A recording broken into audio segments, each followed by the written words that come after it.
लिखकर शिकायत कर दें, क्योंकि शिकायत पर जरूर कार्रवाई की जाएगी।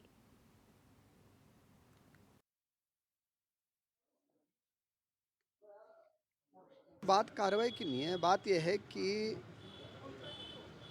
जितने भी प्राइवेट स्कूल हैं, प्राइवेट स्कूलों का जो सिलेबस है वो अलग अलग बोर्डों के द्वारा संचालित होता है। कोई आईसीएसई बोर्ड के हैं, कोई उत्तराखंड बोर्ड के हैं, कोई भारतीय शिक्षा बोर्ड के हैं, कोई संस्कृत बोर्ड से हैं, कोई मदरसा बोर्ड से हैं। तो लगभग 5-6 बोर्डों के जो है हमारे यहाँ स्कूलें संचालित होते हैं। और पूरे प्रदेश में पिछली सरकार में और इस सरकार में हमने तय किया है कि किताबें जो है सबको जो है एनसीईआरटी की खरीदनी है। अगर किसी बोर्ड ने अपना सिलेबस चेंज किया है तो भाई वो तो उनके बोर्ड की स्थिति है कि वो सिलेबस चेंज करने का अधिकार उन्हीं को है। लेकिन हम ये चाहते हैं कि कोई भी अगर अभिभावक अगर शिकायत करता है या बच्चा शिकायत करता है तो उसके हम ज़रूर जो है इंक्वायरी भी कराते हैं। इसलिए मैंने कहा कि मैंने सारे सीओ को आदेश दिए हैं कि अगर कहीं अभिभावकों का अगर कोई दिक्कत है तो आप उस पर जो है कार्रवाई करें। और इसी खबर पर हमारे संवाददाता अस्करी जाफरी हमारे साथ लाइव जुड़ चुके हैं न्यूज़ रूम से। अस्करी, जानना चाहेंगे ये जो किताबों का पूरा डिस्ट्रीब्यूशन है किस तरीके से किया जाता है और क्यों इसमें एक सिमिलैरिटी नहीं रखी जा रही है स्कूलों द्वारा? कहाँ दिक्कत आ रही है स्कूलों को? अगर एक यूनिफॉर्म तरीके से एनसीईआरटी की किताबें लागू की गई हैं तो फिर किसी और पब्लिकेशन की बुक लाने का क्या मतलब बनता है? बिल्कुल, देखिए दिव्यदर्शनी, प्रदेश में तमाम जो अभिभावक हैं आज उनकी सबसे बड़ी चिंता यही है, क्योंकि उनकी जेब पर अतिरिक्त जो है भार पड़ रहा है, बोझ पड़ रहा है, क्योंकि स्कूल की किताबें, stationery, school bag, lunch box, तमाम जो चीज़ें हैं वो महंगी हो चुकी हैं। लगातार जो अभिभावक हैं वो उसकी शिकायत भी कर रहे हैं, लेकिन कोई समाधान इसका नहीं निकल रहा है, क्योंकि जिस तरह से शिक्षा मंत्री ने एक तर्क दिया है कि प्रदेश में कई ऐसे बोर्ड्स हैं, आईसीएसई, सीबीएसई, अतिरिक्त कई तरह के बोर्ड्स हैं, 5-6 बोर्ड्स के अंदर जो है पढ़ाई कराई जाती है, और ये जो सिलेबस का बदलने का अधिकार होता है वो बोर्ड्स को होता है। हालांकि तमाम जो बातें हैं वो शिक्षा विभाग जानता है, लेकिन उसके बाद भी कहीं ना कहीं आंखें मूंद कर बैठा है, क्योंकि 200 से 300 रुपए का जो है अतिरिक्त भार जो है तमाम जो अभिभावक हैं उन पर पड़ रहा है, क्योंकि महीने की फीस में इतना इजाफा हो रहा है। कभी एनुअल फीस के नाम पर ये होता है, कभी जनरेटर फीस के नाम पर होता है, मेंटेनेंस के नाम पर होता है, मेडिकल फीस के नाम पर होता है। और तो और दिव्यदर्शनी, आज की तारीख में अगर हम बात करें तो अब जो ऑनलाइन क्लासेस हैं वो बंद है, उसके बावजूद भी मोबाइल एप्लीकेशन के नाम पर 200 से 500 रुपए अतिरिक्त तमाम जो बच्चे हैं उनसे वसूले जाते हैं। तो कहीं ना कहीं तमाम जो प्रदेश में तमाम जो अभिभावक हैं जिनके बच्चे स्कूलों में पढ़ाई कर रहे हैं, शिक्षा हासिल कर रहे हैं, उनके सामने एक बड़ी समस्या आन पड़ी है, क्योंकि साल में कई बार उनके साथ ऐसा होता है जो अभिभावक 2500 रुपए महीना की फीस दे रहा है, यानी 2500 रुपए की फीस दे रहा है, उसके बाद भी कभी वो 3200 रुपए महीने की फीस देता है, कभी ये फीस बढ़कर के 5500 तक पहुंच जाती है। तो कहीं ना कहीं तमाम जो अभिभावक हैं उनके सामने एक बड़ा सवाल यही खड़ा हो जाता है, आखिर ये सिलेबस चेंज क्यों होता है हर साल? तो कहीं ना कहीं क्योंकि कई बार देखा जाता है कि जो बहुत ज्यादा मैनेज नहीं कर पाते हैं खर्च को, तो ऐसे में जो पुराने सिलेबस हैं उससे काम चलाया जा सकता है, क्योंकि कुछ पुरानी किताबें भी जो है नए सिलेबस के साथ मिलकर पढ़ाई जा सकती थी। लेकिन अब ऐसा नहीं है, हर साल जो है सिलेबस चेंज हो रहा है, और उसका एक बहुत बड़ा जो बोझ है वो तमाम जो अभिभावक हैं उनके ऊपर पड़ता है। हालांकि इसके लिए जिस तरह से शिक्षा मंत्री ने कहा है कि तमाम जो अभिभावक हैं वो हमसे इस बात की शिकायत कर सकते हैं लिखित रूप में, या फिर तमाम जो छात्र हैं वो अपनी शिकायत में हमें बता सकते हैं कि उनके सामने क्या समस्याएं आ रही हैं। लेकिन सवाल यहाँ पर यह है दिव्यदर्शनी, क्या शिक्षा विभाग या मुख्य शिक्षा अधिकारी या खंड शिक्षा अधिकारी इस बात से अनजान है कि उनके क्षेत्र में तमाम जो पब्लिकेशंस हैं या तमाम जो बोर्ड्स हैं वो किस तरह का सिलेबस जो है चला रहे हैं हर साल?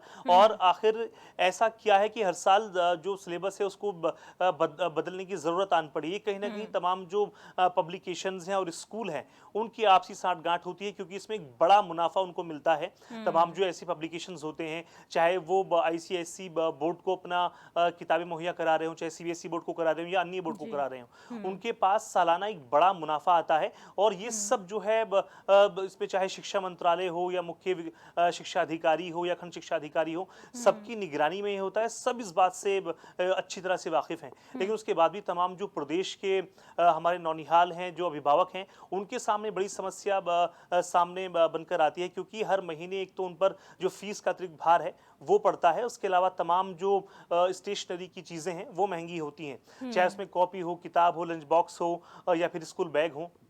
एक बड़ी जो वृद्धि है वो देखी जाती है, क्योंकि कई बार इस तरह की चीज़ों के नाम पर पैसे वसूले जाते हैं, चाहे इसमें रिटायरमेंट ऑफ स्टाफ को लेकर हो या ग्रेजुएटी को लेकर हो। हालांकि तमाम जो मुख्य शिक्षा अधिकारी हैं प्रदेश के, वो इस बात को साफ कर चुके हैं कि कैपिटेशन या फिर रीएडमिशन के नाम पर पैसा नहीं लिया जाएगा, वो फीस में काउंट नहीं हो सकता है। उसके बावजूद भी कई स्कूलों के से इस तरह की शिकायत आती है, तमाम जो अभिभावक हैं, कि हमसे रीएडमिशन के पैसे भी वसूले जाते हैं। ऐसे में सवाल ये उठता है दिव्यदर्शनी, तमाम जो ऐसे प्रदेश में तमाम ऐसे अभिभावक हैं जो अफोर्ड नहीं कर सकते हैं बहुत ज्यादा फीस, तो वो किस तरह से मैनेज करेंगे, उसके बारे में जो है शिक्षा मंत्रालय को सोचना चाहिए। हालांकि कहीं ना कहीं जो शिक्षा मंत्री हैं, उन्होंने कहीं ना कहीं इससे जो है पल्ला झाड़ते हुए नजर आए हैं और कहा है कि तमाम जो अभिभावक हैं, अगर उनके सामने ऐसी कोई बात आती है तो हमें लिखित रूप में शिकायत दे सकते हैं। हालांकि तमाम जो स्कूल हैं प्रदेश के, तमाम जो बोर्ड्स हैं, वो शिक्षा मंत्रालय के अधीन चल रहे हैं। शिक्षा मंत्रालय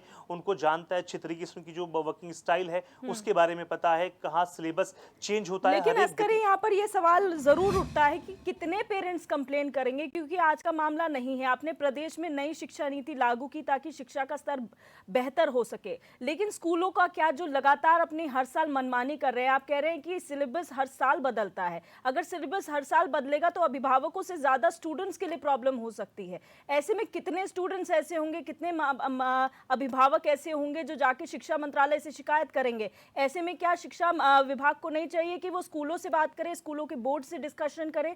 और साथ ही साथ एक चीज और नोटिस करने में मिली है कि हर स्कूल की एक अपनी डेजिग्नेटेड दुकान होती है कि आप वहीं से खरीदेंगे और किसी दुकान से आप नहीं खरीद सकते। तो ये जो एक तरीके का सॉर्ट करने का मेथड है स्कूलों का कि आप सिर्फ हमारी बताई हुई दुकान से खरीदिए, ऐसे में प्रेशर और ज्यादा अभिभावकों पे बन जाता है। क्या इस पर ध्यान देने की जरूरत नहीं है? बिल्कुल दिव्यदर्शनी, देखिए तमाम अगर हम बात करें शिकायत की, जहाँ तक बात है, तमाम जो अभिभावक हैं या छात्र हैं, वो समय समय पर अपनी शिकायत करते आए हैं। लेकिन तमाम जो अभिभावक, उनका कहना यही है कि हम लगातार शिकायतें भी करते हैं, लेकिन उन पर कोई ख़ास एक्शन नहीं होता है। क्योंकि जाहिर है तमाम जो पब्लिकेशंस हैं या ख़ास तौर से ऐसे जो स्कूल हैं, वो बिल्कुल जो कहते हैं कि आपको फलाही दुकान से जो है किताबें लेनी है, सिलेबस लेना है, तो ये साफ साफ नज़र आता है कि उनकी आपसी साठगांठ है, एक मोटा कमीशन, मोटा मुनाफा कमाने के लिए सब होता है।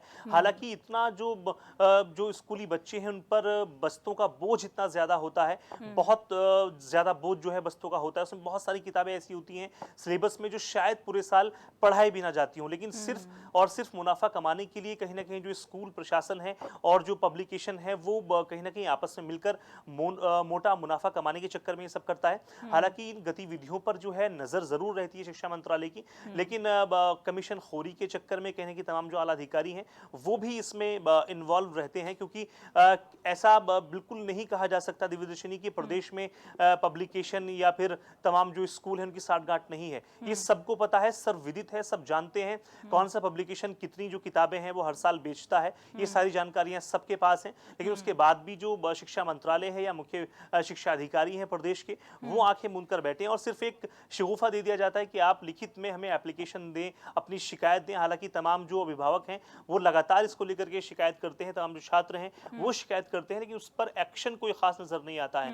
हालांकि अपनी वेबसाइट भी जो है शिक्षा मंत्रालय ने बताया कि आप वेबसाइट पर हमें बताएं कौन से स्कूल में इस तरह की गतिविधियां हो रही हैं, लेकिन उसके बाद भी तमाम जो प्रदेश के, अगर हम खास तौर से बात करें, हरिद्वार क्षेत्र में कई ऐसे स्कूलों से शिकायत आई है जिनके पेरेंट्स ने लिखित में भी शिकायत की है और वो मौखिक रूप से भी शिकायत की है, लेकिन उसके बावजूद भी जो है कोई एक्शन जो है शिक्षा मंत्रालय की तरफ से नहीं देखा गया है। अच्छा अस्करी, मैं एक सवाल और पूछना चाहती हूँ आपसे कि जिस तरीके से आपने कहा कि शिक्षा मंत्री ने कहा है कि अभिभावक यहाँ पर जो है शिकायत कर सकते हैं, उनकी शिकायत सुनी जाएगी, समाधान होगा, लेकिन क्या यहाँ पर अधिकारियों कर्मचारियों को जो है इसके लिए रिस्पॉन्सिबल नहीं बनाया जाना चाहिए? सारी रिस्पॉन्सिबिलिटी अभिभावकों के ऊपर क्यों डालनी चाहिए? आप फीस भी पे कीजिए, आप एक्स्ट्रा चार्जेस भी पे कीजिए, फिर शिकायत अपनी परेशानी को लेकर भी आप कीजिए, क्योंकि विभाग कोई काम नहीं करेगा। विभाग के अधिकारी कर्मचारी सब जानते हुए भी चुप है और सारा काम जो है अभिभावकों के पास जाएगा। तो मंत्रालय भी आप अभिभावक बिठा दीजिए, फिर अधिकारियों कर्मचारियों की क्या जरूरत है?